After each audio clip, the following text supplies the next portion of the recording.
Bien dans son job avec cette question à laquelle nous allons répondre. Combien coûte un poste de travail? Oui, votre bureau, votre espace. On en parle avec vous, Séverine Pilverdier. Bonjour Séverine. Bonjour Arnaud. Ravi de vous accueillir, président de l'IDée. Alors on va revenir évidemment sur ce chiffre, vous l'avez calculé. D'abord, l'IDée, c'est quoi exactement? Alors l'IDée, c'est inspirer et développer des environnements de travail. Et donc c'est une association professionnelle qui a 2000 membres, qui fête cette année ses 50 ans. Et donc, nos objectifs, on est présent sur tout le territoire national avec ces délégations. Et donc, nos objectifs, c'est promouvoir, c'est informer, c'est valoriser les métiers de l'environnement de travail. Et mon objectif en tant que présidente, c'est de rendre visibles les invisibles. Pourquoi ? Parce qu'on est 2,6 millions à travailler en France quotidiennement dans les environnements de travail. Et en fait, on est peu, voire pas du tout, reconnus.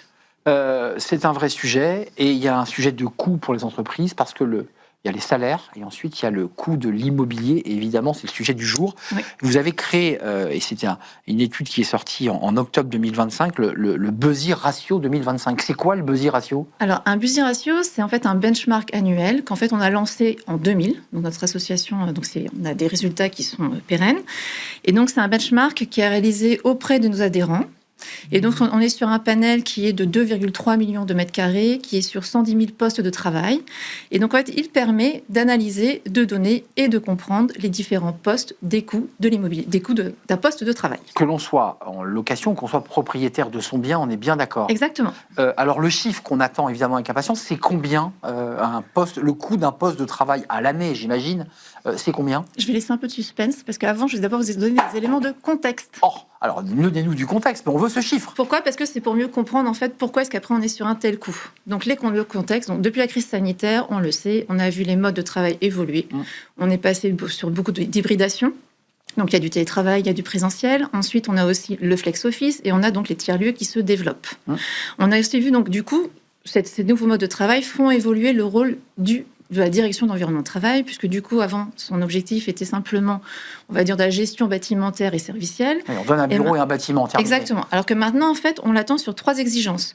Le premier, c'est l'optimisation des coûts immobiliers.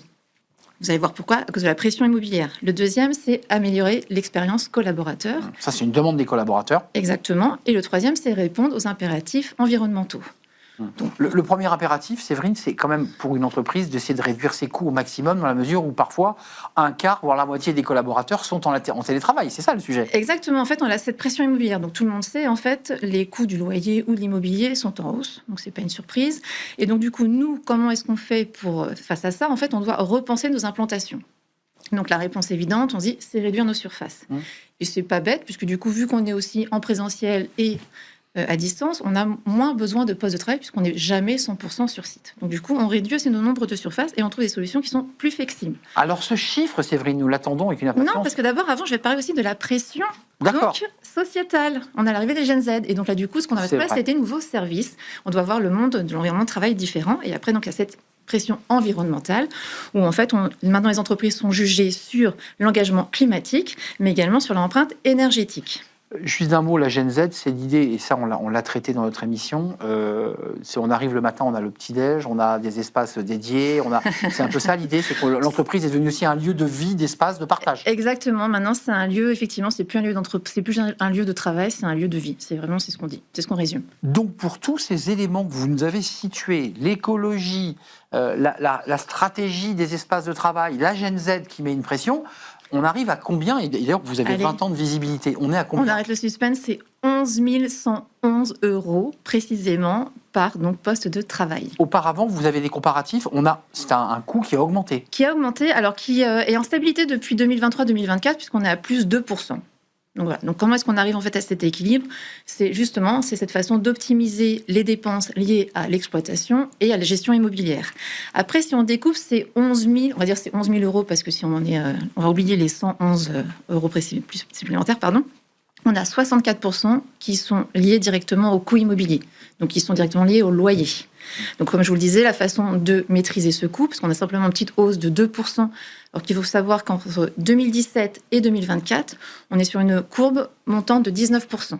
Donc, là, on se dit maintenant, il faut un petit peu Et stabiliser. là, on est sur un palier. Voilà, maintenant, on se stabilise et on est sur plus 2%. Pourquoi? Parce qu'effectivement, maintenant, on arrive à réduire les surfaces parce qu'on met moins de postes de travail. En fait, on arrive vraiment à optimiser et en fait, chaque mètre carré doit justifier sa valeur d'usage. Oui, ça, on entend bien cet argument, c'est-à-dire on fait moins parce que plus cher, mais mieux en termes d'accueil et de service. Un petit mot, puisqu'on l'a traité dans une émission précédente dans Smart Job, les enjeux du bruit, parce que ces enjeux-là, ils sont souvent un peu en zone grise.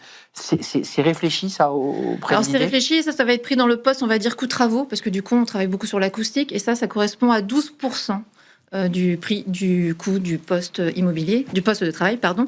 Ensuite, on a 15% qui sont liés directement au coût d'exploitation. Donc là, pourtant, on constate une légère baisse. Pourquoi est-ce qu'on constate une légère baisse? Parce que les entreprises ont mis en place des politiques de sobriété énergétique. On a aussi l'arrivée de l'IA qui nous permet vraiment d'ajuster, on va dire, le besoin par rapport à l'usage. Et on joue, voilà. On est très très fin mais là-dessus. Du coup, on devrait se dire, mais on devrait avoir plus que moins 4%. Mais malheureusement, on est face, on va dire, au conflit géopolitique, donc la guerre en Ukraine, exactement, à la valorisation aussi des marchés de l'énergie. Pas totalement. Et donc ça compense. On a une légère baisse, mais ça compense pas. Enfin, on n'a pas le gain qu'on aimerait avoir. 11 111 €. Retenez ce chiffre. C'est terminé, Séverine Pilverdier. Un dernier mot. Juste, je vais finir. Les 9%, les derniers 9%, c'est lié aux services. Pourquoi? Parce que du coup, il faut les accueillir. Donc c'est l'hospitality management.